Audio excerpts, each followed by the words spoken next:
So we've said ciao, we've recorded some silence, we've put the red light on outside the studio, and we've posted security guards around the door to make sure that we're not interrupted for this, the best podcast in the world ever. It's Linux Voice, Series 3, Episode 21.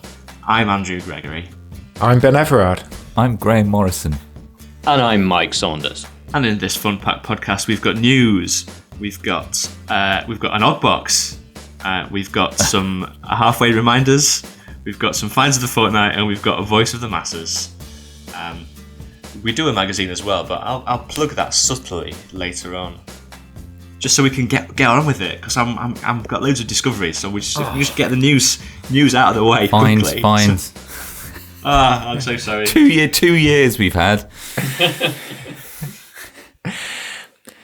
Right, should we move swiftly on with the best news in the world? Volume 1. Right, first up in the news this fortnight, there's a new Raspberry Pi in town, and it's only $5. Let me get it. Hold on. Oh, you've got one. Ooh. I tried to get one and couldn't. Yeah, you wouldn't know this, Ben, but it was reviewed in the issue of Linux Voice that went to the printers last week.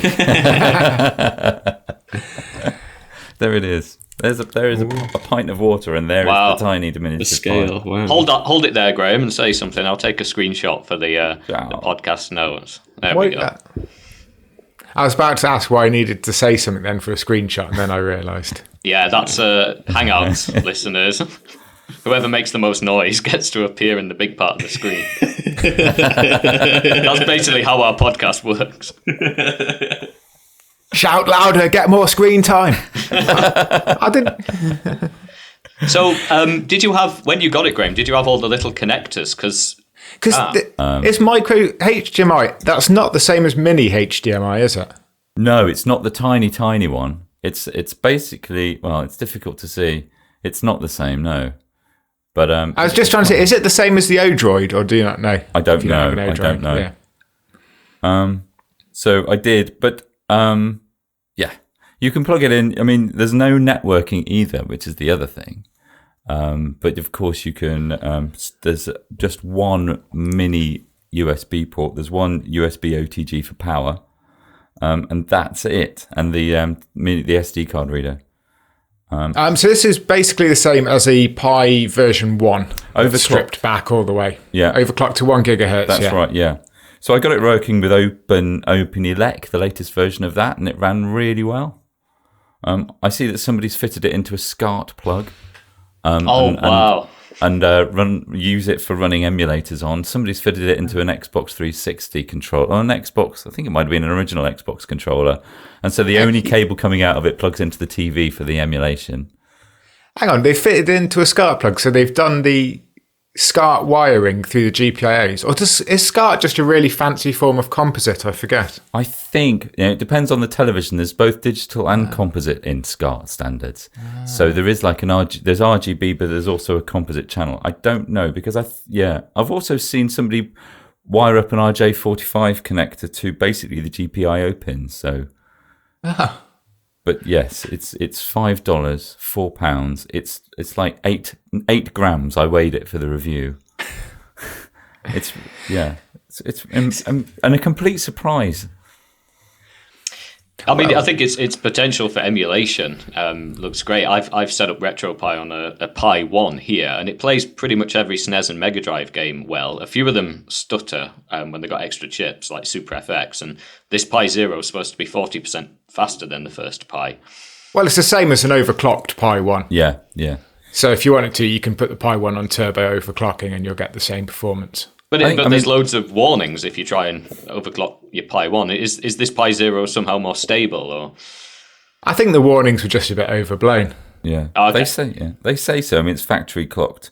I think a Kodi is a good test because on the original Raspberry Pi B, especially with 1080p playback and stuff like that, you could sometimes see tearing, especially with the user interface and the OpenGL overlays. But I think a lot of that changed due to software optimizations rather than changes in the hardware. Yeah. But it works. It works faultlessly anyway. It's really low power as well. I can't remember exactly. Liz said something on the comments how low power it was. Yeah, another thing, Mike, is the reason they might be comfortable clocking this one to 1 gigahertz is that it's only $5 to replace if yours burns up and you phone up for a new one under warranty. Yeah, that's a good point. Yeah, they might say, okay, it's going to burn up 1 in 1,000 times, but who cares? It's just send out another one. So the GPIO pins are identical in the identical positions as the Raspberry Pi 2. They're unpopulated, which means there's no kind of plastic header on there to be able to attach your wires to. But you can solder your own wires. There's the composite holes are still there as well, but there's no screen connector. There's no. Is there any audio on it? No, there's no audio. But then I remember there is no audio. So you're going to have to use a USB dongle or something. But I read somewhere that audio on the Pi anyway was just like a PWM output on the Broadcom chip. So it was nothing to shout about. It was all right. Yeah, they improved it greatly with the later ones. Yeah. I don't suppose if you can get the audio out of the composite if you're willing to solder stuff on. I don't think you can, but you should be able to get it out of the HDMI. Well. At the end point, anyway, not. Yeah. The HDMI doesn't have audio to pins, for example. Yeah, it's incredible. I mean, there's lots of small computers about, and I suppose we'll talk about it in the open ballot. But there's so many things that you can do. It's like like the Arduino Nanos and things like that. But this is a whole Linux computer. You said open ballot, Graham. Dear. And before you were chastising Andrew for his discoveries. Sorry. Anyway, should we move swiftly on with the second greatest news story in history? The second greatest news story in history this fortnight is that LibreOffice has reached 1,000 developers. And just to clarify, this isn't 1,000 currently active developers. This is 1,000 developers have contributed since LibreOffice split away from OpenOffice in 2010, was it? 5 years ago? That sounds about right. So this is a really great sign, because one of the sort of core reasons for LibreOffice splitting was that OpenOffice was quite unfriendly to new developers, and they've had a really big push to get new people involved to keep sort of pushing the software forward. And it's a really great project to get involved with. There's lots of people who are really sort of friendly to new developers, and they've just brought in, I've completely forgotten his name. Hang on.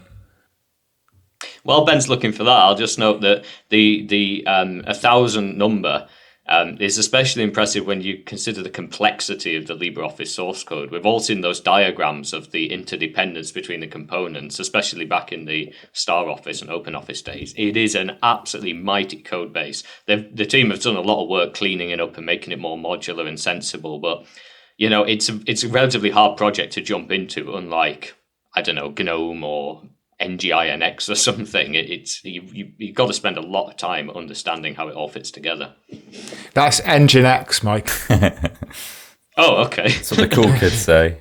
Yeah.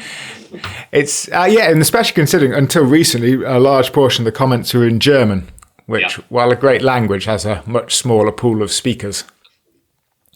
Jan Iverson is the new guy who's coming along to help new developers into the fold. They're also really, on all levels as well, they're really receptive to people. They have the bug hunting parties like the ones we announced last podcast, or we talked about last podcast. So it's all around a friendly project to get involved in, hence the 1,000 developers. Should we move on to some slightly less pleasant news now? No. Oh, It's nearly Christmas. okay. There's been absolutely no unpleasant news Hey. this fortnight. This next item, I should point out, probably doesn't deserve to be in the news because it's based a little bit on speculation rather than actual fact. That doesn't stop the majority of news outlets. Yeah, but it doesn't stop the majority of news outlets, so we'll press on with it anyway. The Linux Foundation has pulled support from the Software Freedom Conservancy because of their lawsuit enforcing the GPL. This is based on the SFC have launched a crowdfunding campaign to try and get more donations. And they said that one of the reasons for this is that some of their corporate supporters have pulled out following reaction to their enforcement or their support of Christian Hellwig in his lawsuit against VMware, enforcing the GPL and some of his contributions to the kernel. And you can look at the list of supporters from last year and the list of supporters from this year, and the glaring omission is the Linux Foundation.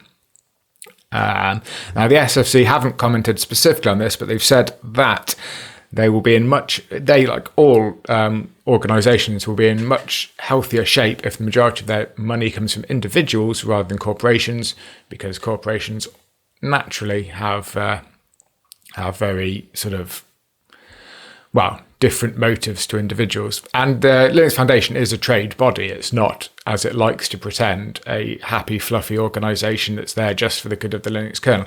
It's there for the good of its members, which are large corporations that make money off the Linux kernel. And that's a very different thing.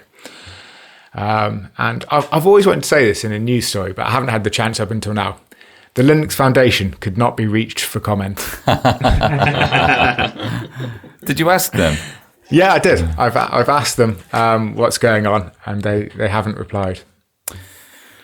They never really reply. I think I emailed Bradley Kuhn, the president of the Software Freedom Conservancy, and he hasn't got back to me. But that's because he's incredibly busy. And it's funny that this has cropped up now, because in the issue that's just gone to press, issue 23, we interviewed Bradley. And he's an incredible, intelligent person. He's dedicated his life, really. He worked with Richard Stallman. He worked at the Free Software Foundation, and now is the president of the Software Freedom Conservancy, to ensuring that basically that free software maintains its structure and its momentum. And that's exactly what the Software Freedom Conservancy is trying to do in enforcing the GPL and ensuring against violations are always targeted. And we had a discussion about the Linux Foundation and about it's important, I think, something we don't perhaps appreciate over in Europe, that just because it's called a foundation doesn't mean that there's any kind of altruism in what the Linux Foundation tries to do. Its responsibility, and this isn't a bad thing, but its responsibility is purely to the organisations who are a member of its foundation. It's a trade organisation. And that's not just a sort of fluffy thing. Its legal responsibility is to those people. It's duty bound under its constitution to represent the interests of its corporate members. Exactly, and there's nothing wrong with that. It's if we got together with other independent magazines and used our foundationness together to get better deals and W.H. Smiths and such, that's a good thing. Good thing for consumers as well, and it's a good thing that the Linux Foundation is helping to get Linux to make Linux more corporately acceptable, if that's what the word is. It does a lot of that kind of stuff. However, I mean, if this is true, I'm very, very disappointed, and I suppose at least on a personal level, I think it sends out the wrong message, especially at a time when I think that copyleft licenses are becoming much less thought of because it's just so much easier for everyone to move towards more permissive licenses like Apache or MIT. And this is something Bradley and I talk about in the interview as well. And the main problem is that we've all been able to do what we want to do because the Linux operating system, the GNU/Linux operating system, is free. And there are open source alternatives, free software alternatives for all the main things that we want to do. And what I'm worried about is that in 5 or 10 years, the software that's built on the foundations of the licenses we're using today won't be free enough for us to be able to, for our future selves to be able to do the same thing and enjoy the same freedoms that we've been able to do. And while it might be convenient for some people to choose MIT or GitHub to default to MIT, it isn't going to be convenient in the long term or the medium term, which is exactly what Stallman's been saying since the 80s. And that's exactly why it's so disappointing if the Linux Foundation has removed its sponsorship of the Software Freedom Conservancy. Sorry, turned into a bit of a rant. I mean, it is worth mentioning at this point that the lawsuit that the Software Freedom Conservancy are supporting is against a member of the Linux Foundation, VMware. But it's also, to my mind, the very job of the Linux Foundation is for the other organizations there to pull VMware into line, because they're also violating their GPL code. I mean, Google have got a lot of code and they're also a member, which and VMware are ripping that off, as are many other organizations there. Yeah. But I mean, Google are generally Google's a big corporation, so there are parts that don't know. But Bradley said, actually, the Google are quite good. I mean, the fact that they've got someone like Chris DeBona in an open source kind of division that understands the complexities of licenses means that they're responsive. But that doesn't stop them developing a lot of stuff in private. Who knows? And also, it's probably worth saying that this case with VMware hasn't been resolved yet. It could be that VMware is innocent, as they say they are. But there's nothing fundamentally unfree about developing stuff in private and then releasing it. No. I mean, that's a model that GNU did for a long time. Yeah. And I do feel that the momentum is moving away from copyleft purely because there's really a new development model. There's a new layer of computing and developers who really have no memory or recollection of what the GPL is and what the GPL has made possible. And there's only a few people at the Software Freedom Conservancy. They had to do a crowdfunding campaign to fight this VMware battle. There's only like 3 different foundations who are capable of fighting against GPL violations. WordPress is one of them. The FSF, the FSFE are another 2, and the Software Freedom Conservancy. It's so few people, so few resources, fighting something so fundamental to all of our software freedoms. I'm sounding like more and more like Storman as I get older. But at least you haven't got the hair yet. Should we move on to some happier news? Yes, please. Adobe has decreed that Flash is now dead. Fine. This is deja vu. I'm sure we've had this. Yeah, this has died several times. This is about once a year we announce that Flash is dead. This time they're saying you shouldn't use it anymore in new projects. They've renamed all their tools that create Flash. These time I forget what it's called, like Flash Design or whatever it was. That's now called Animator Design or something like that.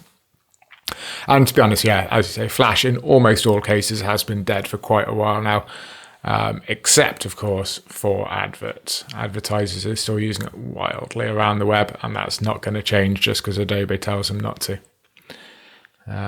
But I say I haven't actually had Flash turned on in my browser for 6 months now.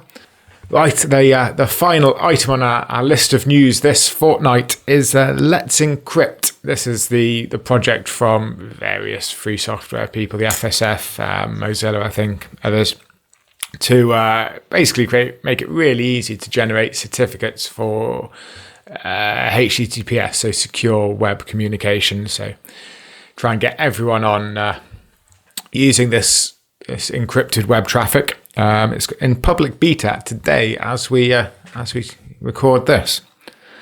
So if you're running a website, you can now for free and for very easy get a HTTPS certificate, which also is a due reminder for us. We really should turn on encryption on our web server, and it's been on my to-do list for far too long, and I'll just wait for this podcast to go out, because that's obviously a big spike in traffic and I don't want to kill it then, and I'll do it after that.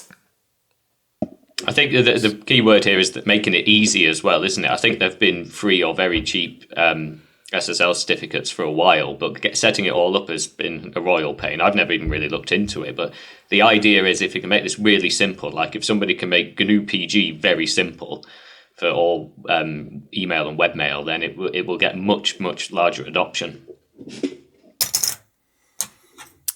Yeah, it's a great initiative. The old way was so old-fashioned, and always, if the companies that offered it were always really trying to get you to buy an expensive certificate, which were identical anyway. Yeah, so the sort of guts of this is a couple of command line tools, one which creates new certificates, one which configures Apache to use them. There might be equivalents for Nginx and other browsers as well, I'm not sure. So it should just be setting up a couple of cron jobs. Happy days, you've got secure certificates forever. Excellent. I will try that this weekend as well on my site. And that's the news this fortnight. Excellent.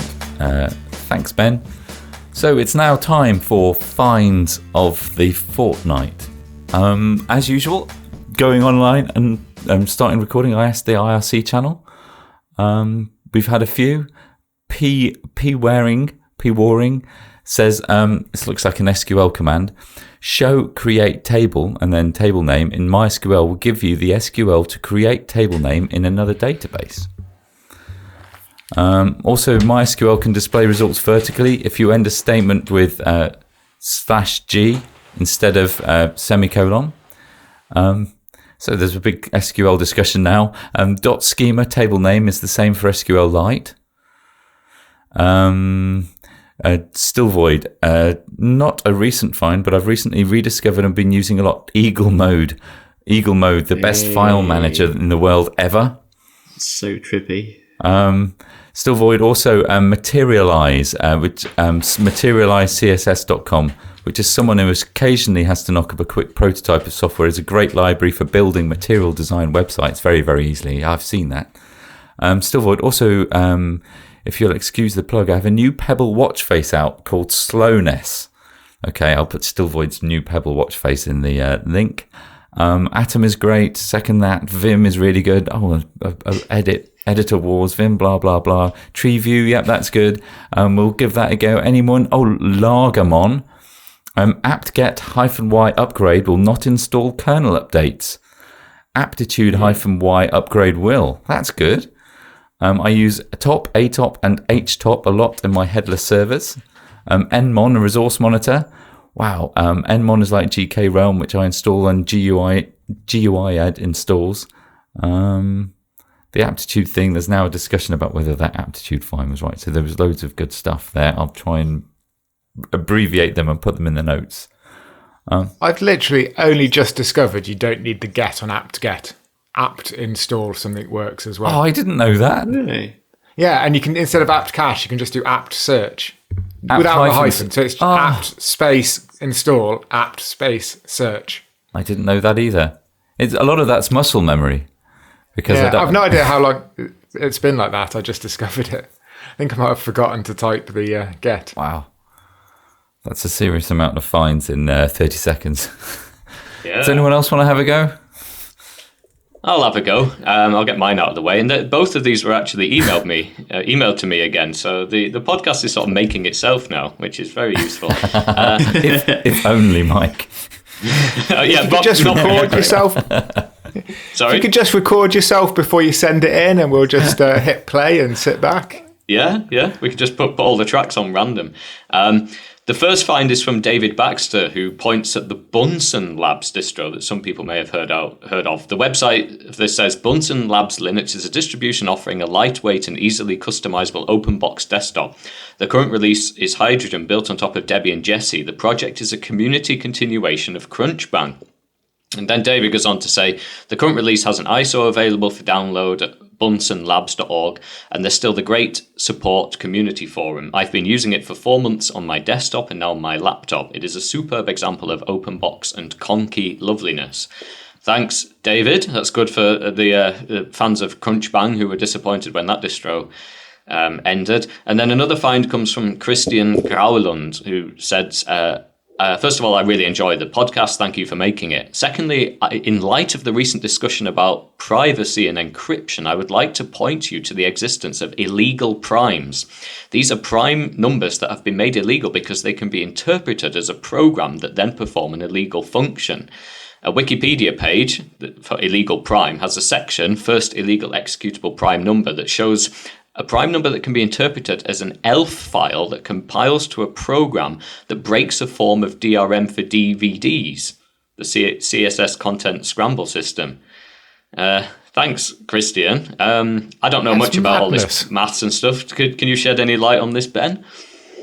I haven't come across them before, but I'm assuming what he's saying is the binary code for this prime is a valid ELF file purely by chance. That's the sign of alien intelligence, isn't it? Surely, I mean, an alien couldn't make a new prime number. That would have to be an intelligent designer, surely. Well, no, because if the structures in numbers is a resonance of some deeper physical manifestation that we don't understand, then maybe. Or I think it's actually interdimensional. I think that prime numbers are really just the peaks of some kind of graph drawn in 12 dimensions. Yeah, there's an ELF file running in the 12th dimension. So you're saying that our universe was designed on the basis of x86 machine code? We are Skynet. I love machine code. Sticking with the pointless stuff that's illegal, I only found out recently that UART cables are covered by US export restrictions. Really? Presumably because some of the US's bombs have UART ports on them. Is that like just traditional serial ports? Or? Yeah, so the old-fashioned serial ports where the only ones I've got are going to the USB port of your computer, and you have like 4 wires that come out, a positive, a minus, and transmit and receive, and you just flip the transmit and receive and connect together to create a serial connection. So you can use them for debugging the boot sequence on Raspberry Pis, and I've used mine on my on other little ARM boards just to get into the boot sequence and get it working before the terminal comes up. Those are my finds anyway. I don't know if that leads into Ben's. I can happily go on with my discoveries. I can't even remember which one's right anymore. They're discoveries, aren't they? No, fine. I can't remember either. My first find is one that's been emailed to me as well, and this is following on from. I've mentioned a few times I have pains in my hands when using the computer. I've tried various things, and a guy, Martin Latter, has emailed me some things that worked for him, and one of them. It's one of those things that seems so obvious when it's mentioned to you, but I just didn't click before I got this email. And it's using 2 mice. So you just have 2 mice plugged into your computer at any one time, and as soon as you start to get pain in one hand, you switch to the other hand. And you sort of give that hand a rest, and then you switch. Because you can have 2 mice plugged in permanently, and they'll both work at the same time. I don't know if you've ever tried this. Can't you just move the mouse to the other side of your keyboard? Well, you could do that, but that's the additional. Well, there's 2 things to that. One, that's an additional burden in actually having to move the mouse, where you just go, so I don't do it. And the second thing is the mouse I have is actually a right-handed mouse. You can't use it in the left hand. We can see it. We can see it. Yeah. Okay. Yeah, you can see it, but viewers can't. Listeners can't even. It's been tilted about 80 degrees, so you hold it with your hand vertically rather than horizontally, so you can't turn it upside down. And that, it just makes it really easy that you can. What I actually find works really well, I imagine like most very strongly right-handed people, I just can't use a mouse in my left hand very well at all. It sort of moves wildly across the screen. And I'm sure that would get better with practice, but what I find is I can use the movement in my right hand and the buttons with my left hand. Actually makes it easier. That's pretty cool. Yeah, I can see that. Yeah, just like on a joypad, you have direction with your left thumb and firing with your right thumb. Yeah. So I only got this email yesterday. It might have been the day before yesterday. So I've only been playing around with it for a little while. So I don't quite know how it's going to work out. My concern, obviously, is that it's just going to mean I get more pain in both hands. But we'll see. I'll give it a crack and I'll see what happens. The second discovery I find this fortnight is that I've been running a honeypot. This is a sort of basically it's a fake SSH server that allows you to log in with really easy passwords, and then it sort of monitors what you do. It doesn't really give you access. If you try and do anything nefarious, it stops you. You can't run executables and that sort of thing. And it just monitors what people do when they try and crack into your server. And I guess the first find is that you get a phenomenal amount. This is running on my home ISP connection, so this isn't like this isn't like a server or anything like that with a DNS pointing to it. It's just a normal home internet connection, and it gets probably around 30 odd attempts to log into it a day, just from hackers around the web. They're just scanning the IPv4 address space. And so far, well, a lot of people will guess the password because the password's ridiculously easy. But most people don't actually then log in. They're just checking what passwords work and then they move on, which I find interesting. Most people don't even try and log in once they've got the correct password. Do you think that information's then sold on to somewhere else? Well, I've been looking through the logs of somebody else who's been running a honeypot for a lot longer, and they sort of collect all the stuff that people download when they do try and do stuff. Yeah. And one of them was a Perl script that was doing this very thing. It was just ping it. And then they just got it to email them the list of working IP addresses, usernames and passwords. Right. Periodically. So whether that's sold on, whether it's stored for later use, whether they're working on the principle that the password's so easy it must be a honeypot and they don't want to get trapped, who knows? Yeah.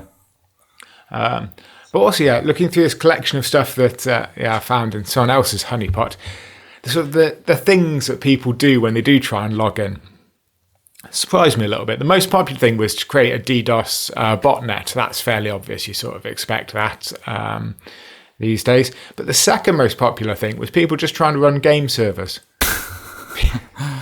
People downloading Half-Life and that sort of thing and trying to set it running as a server. Wow. And, so that's not really a script then. That's somebody who's just wanting a Half-Life server. Yeah. And then the next most popular one was just scanning to try and find more vulnerabilities. So this really explains why we lost the connection with you about 5 minutes ago. Oh, it could be actually. That's really interesting. Are you gonna write anything about that? Are you gonna kind of dissect? Yeah. That'd be cool. Do something with that. And those are my finds. Excellent. Shall I go next? A bit in my follow-up to, I was talking about the Black Phone and the fact that they had a user-segregated privacy. I've finally installed Exposed on the CyanogenMod mod phone that I used, which is like a huge kind of modifications framework. And one of those modifications is called X-Privacy. And people probably know anything about this for people who hack their phones already. But X-Privacy gives you really fine granular control over exactly what every single process and app does on your phone. And can also do things like not only disable the GPS, but also inject dummy data if you want it to. And while it may sound a bit of a hassle, it uses profiles for the majority of known applications that you can just choose the defaults from. But it also lets you do things like stop the incredibly draconian Amazon app from constantly talking back to base. It can also remove ads from things that you can't normally remove ads from, and do other stuff like that. And it's a good solution. It requires more hands-on, but if you've got a rooted Android phone, maybe running CyanogenMod, I can highly recommend it. The other find is kind of stolen off Kader on IRC, who mentioned it last week. I made a note of it, and it's a command called enter, ENTR.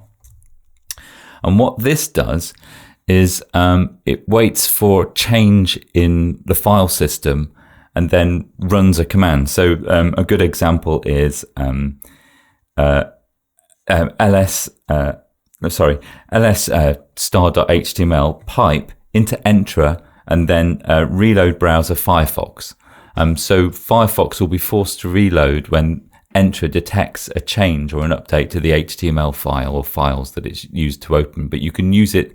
Your imagination kind of explodes with potential for this. So if you're working on a C source file and you save the change, Entra could be watching that, and it could run the make process or the build process or the link. Or you could have it if a photo changes or if a directory changes.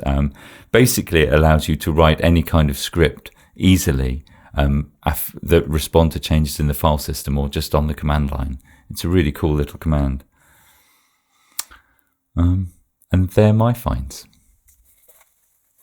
Then it must be time for my finds. So, first find. First find is that I was in the bank yesterday, or the day before yesterday, because I wanted to pay one of our contributors in Russia, Valentin.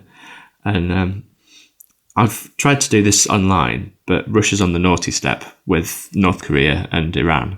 So we can't set that up online. It has to go through an additional step.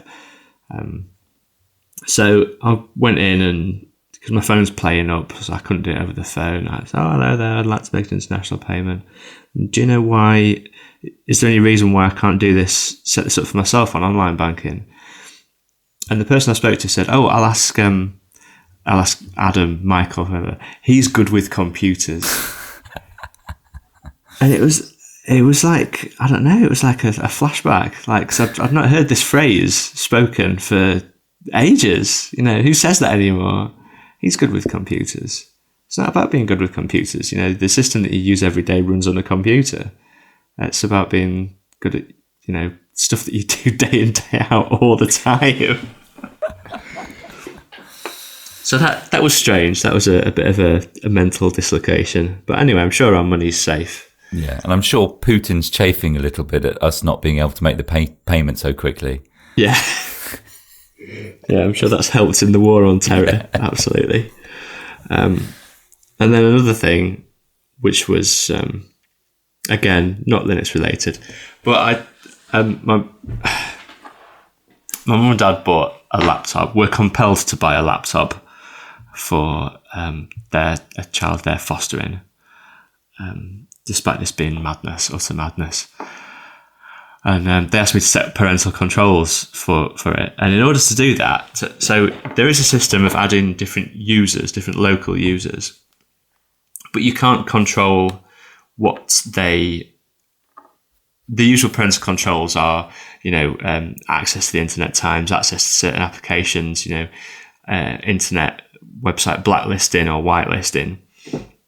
You can't do that with like a Unix, Linux style user controls setup, which exists in Windows 10. Instead, you need to create a Microsoft account for that person. So in order to keep your child safe online, the Microsoft way, you have to create for them a Microsoft account so that they get used to having an email system that can be continuously pried upon by Microsoft and its carefully chosen commercial partners.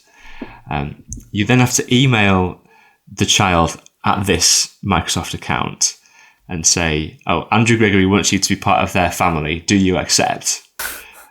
And then the child, or in this case me, emailing myself on an email address that I just made up, has to then click, yes, I accept. So you either have to get a kid to, there's no way of doing it without the kid knowing that you're watching them, which is probably fair enough. But it's not a decision for Microsoft to make. Or you have, 4-year-olds and 5-year-olds who you want to use the family computer, who you're obliged to create a website, an internet, what am I talking about? An email address for. And what's a 4-year-old going to do with an email address? All you want to do is make sure they're not, they only watch 2 hours of Peppa Pig at once, otherwise it'll fry their tiny brains. It seems like just a ludicrous amount of control and data that Microsoft wants from you. I mean, obviously we know this. This is how their business operates. But to extend that to the children, I mean, won't someone think of the children? And the fact that they're doing this in the name of protecting children online it's just perverse and just a bit weird and creepy. And it took me ages and ages to do it in the living room with the fire on and the radiators on, with Strictly Come Dancing blasting out right next to my head. And I was driving, so I couldn't have a drink. But I bet, Andrew, are you just upset because your mum's still controlling you?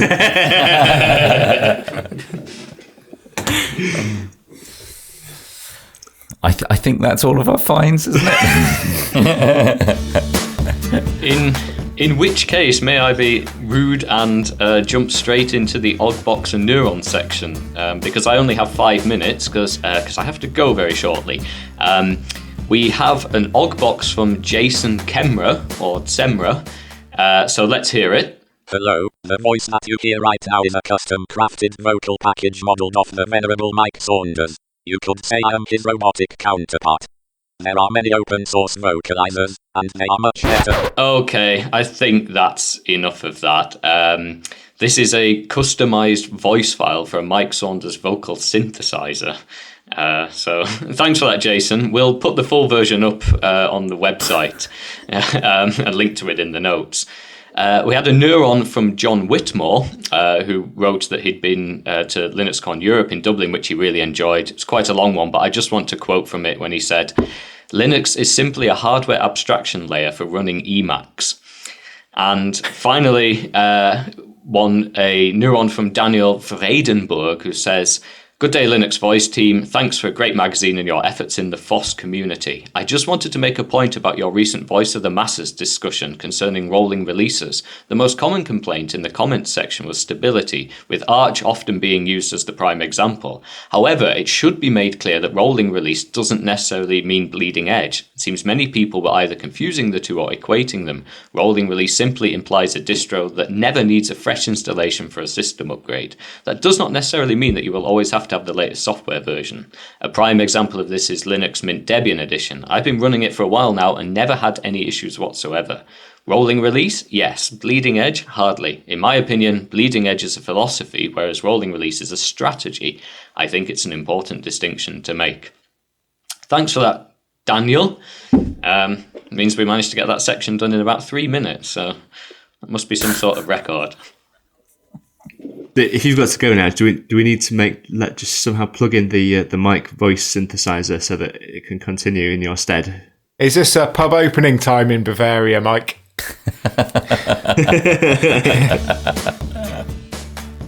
As the ghostly silence echoes through the room, we keenly feel the loss of Mike.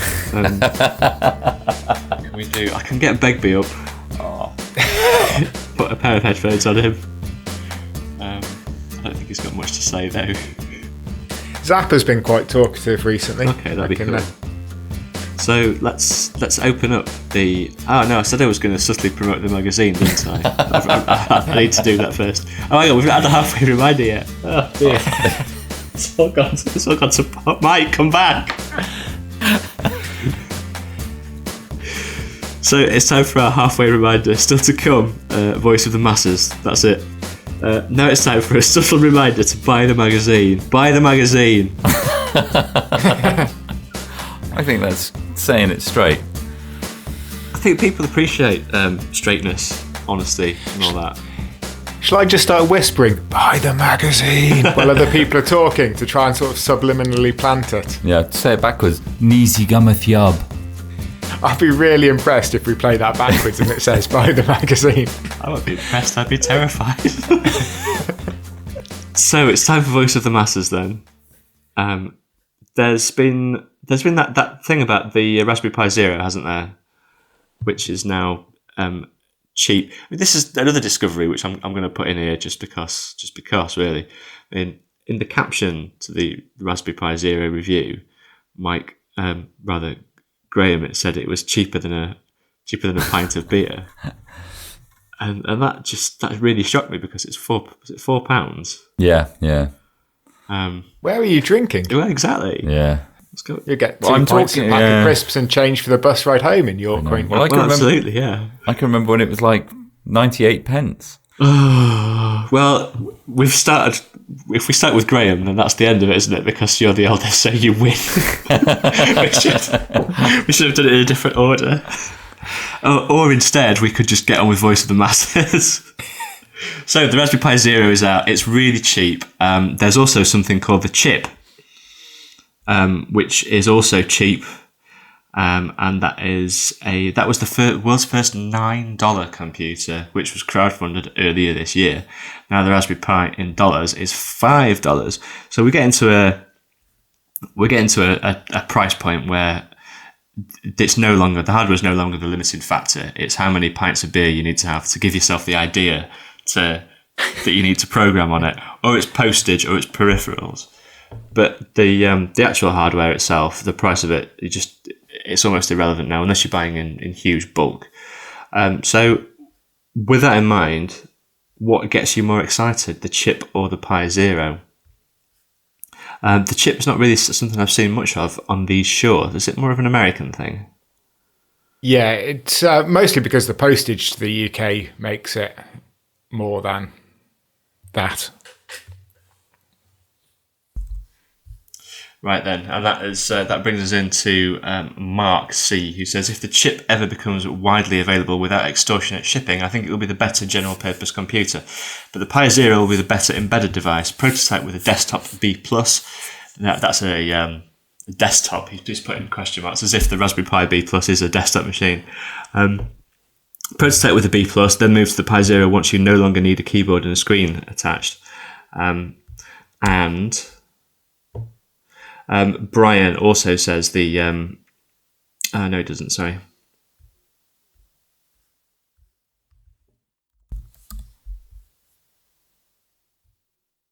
Yes, Mark also says there's no point trying to get a chip in the UK as the postage costs more than twice the cost of the chip. Wow. Yeah. I think the best thing about the Pi Zero, which sounds terrible, but it is that it's disposable. I mean, you can buy them from Pimoroni for £4, not including delivery. But you can put them in things. You can put them in create a little submarine and put it in the river and see what happens. You don't have to worry about it. You can sew it into clothing. So yeah, I suppose if we should imagine if we were in the US and buying the chip, and in the UK buying the Raspberry Pi Zero.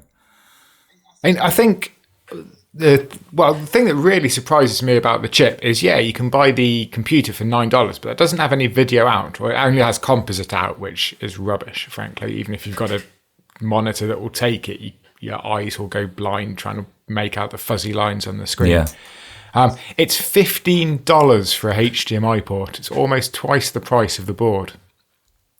So then really comparing it to a full fat Raspberry Pi, and for that money, the Raspberry Pi is going to win every time. Yeah. It's faster, it's got more gubbins. And the chip's had difficulty satisfying deliveries and meeting deadlines as well, hasn't it? I mean, well, it's been pushed back a little bit, but I think we can cut them some slack on that, provided they get it out pretty sharpish, like they say they're going to, because it was an ambitious project. Yeah. Yeah, and not everyone has the wherewithal to push out a magazine site computer on exactly the time scale they say they do after a crowdfunding campaign. That must be incredibly difficult, actually, to do a crowdfunding campaign and yet hit your target when you say you're going to do it. It must take all sorts of brains, experience, know-how, good looks. Yeah, especially if they were to get it in shops on the time they said they were. Yeah, retailers. Just in the high street. A whole other can of worms, isn't it? I think fewer than 20% of all projects actually manage to hit their targets. Wow. And that probably includes people, crowdfunding bobble hats. Potato salads. To be fair, bobble hats are probably really difficult to make at scale. I am completely ignorant of the effort involved in putting together bobble hats.